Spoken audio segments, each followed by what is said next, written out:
বন্ধুরা, আমি কার্সিনোসিন নিয়ে কিন্তু একটি লং ভিডিও তৈরি করেছি, তোমরা দেখে নিও পারলে।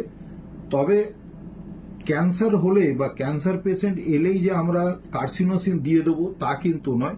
আমরা অলওয়েজ আমাদের সিমটম সিমিলারিটি দেখে টোটালিটি অফ সিমটমস করে মেডিসিন দেব, এটাই হচ্ছে নিয়ম। তথাপি আমি ক্যান্সারের উপরে আরও বেশ কিছু মেডিসিন যে ভালো কাজ করে, এর আগে আমি হয়তো এক দুটো ভিডিও বানিয়েছি, আবারও আজকে রিপিটেডলি আরেকটি ভিডিও আমি এইটি শর্ট ভিডিওর মাধ্যমে বলতে চাইবো যে আমাদের কিন্তু ক্যান্সারের জন্য যেমন আর্সেনিক, এই ওষুধটিও খুব ভালো কাজ করে। যদি কোনো ক্যান্সার পেশেন্ট সকল সময় বলে যে আমার জ্বালা করছে এরকমভাবে বা ব্যথা করছে এই ধরনের, এবং সেটি যদি দিনের মধ্যে দুপুরের দিকে মধ্যভাগে এবং রাতেও অর্থাৎ মিডনাইট অ্যাগ্রাভেশন হয়, সেই ক্ষেত্রে কিন্তু আমরা আর্সেনিক ওষুধটি দিতে পারি। এরপরে নেক্সট আরেকটি ওষুধের নাম বলবো, সেটি হচ্ছে কোনিয়াম।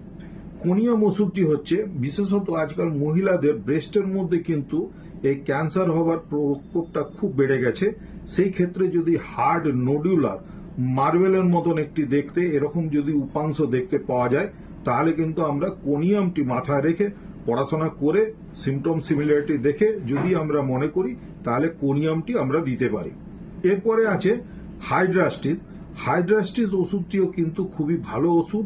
এইটি কিন্তু ত্বকের ক্যান্সার বা মুখের ভেতরে এপিথেলিয়াম যে হয়, এপিথেলিওমা, সেই ক্ষেত্রে কিন্তু এটি খুব ভালো কাজ করবে।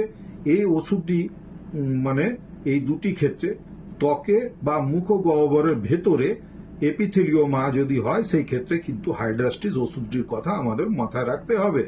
এরপরে কার্সিনোসিন নিয়ে তো আমি অনেক কথাই বলেছি, কার্সিনোমা লং ভিডিওটি আছে, এইটি রাত্রেবেলা ওষুধটি দিলে ভালো হয়।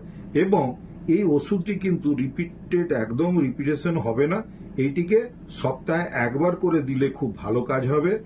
আর এইটি যদি দেখা গেছে কোনো ক্যান্সার পেশেন্টের যদি খুব অতিরিক্ত পরিমাণে হয়তো রক্তক্ষরণ হচ্ছে, রক্তক্ষরণের প্রবণতা থাকলে সেখানে কিন্তু ফসফরাস ওষুধটি দেওয়া যেতে পারে, বা ক্রোটেলাস ওষুধটিও তোমরা একটু পড়ে দেখে নিও, ক্রোটেলাসও কখনো হয়তো আসতে পারে।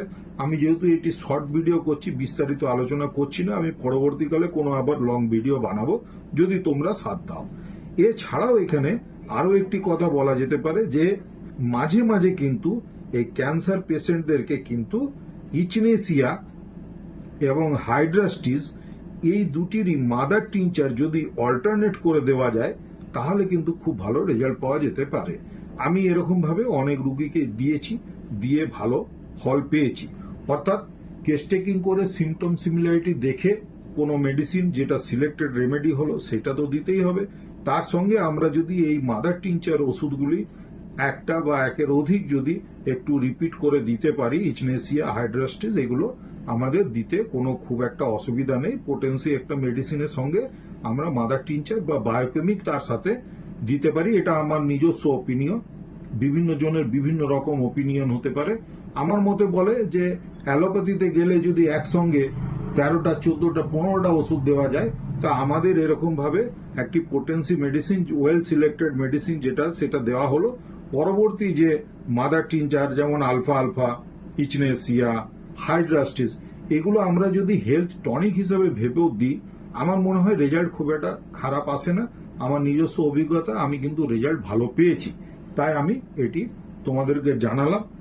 ভালো লাগলে তোমরা দেবে, না লাগলে দেবে না, কোনো অসুবিধা নেই। ঠিক আছে, ধন্যবাদ। সকলে খুব ভালো থেকো, নিজের শরীরের প্রতি যত্ন নিও, এইটুকুই বলে আমি আজকে এই ভিডিওটি সমাপ্ত করছি।